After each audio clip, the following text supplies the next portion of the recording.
حضرت ابو ہریرہ رضی اللہ تعالیٰ عنہ فرماتے ہیں کہ ہم ایک جنازے میں محمد الرسول اللہ صلی اللہ علیہ وسلم کے ساتھ تھے۔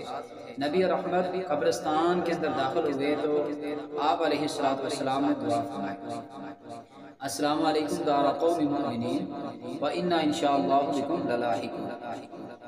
فوت شدہ لوگوں کے لیے دعا کرنے کے بعد نبی رحمت فرمانے لگے کہ کاش کہ ہم اپنے بعد آنے والے بھائیوں سے ملاقات کر لیتے۔ صحابہ فرمانے لگے اللہ کے پیغمبر کیا ہم آپ کے بھائی نہیں؟ تو نبی رحمت صلی اللہ علیہ وسلم نے فرمایا کہ نہیں، بلکہ تم تو میرے صحابہ ہو، مجھے دیکھ کر مجھ پر ایمان لائے گے۔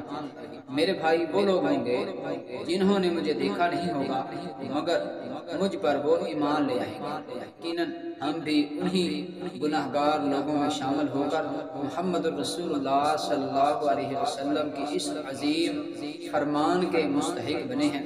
اللہ ہمیں پکی سچی محبت کرنے کی توفیق عطا فرمائے۔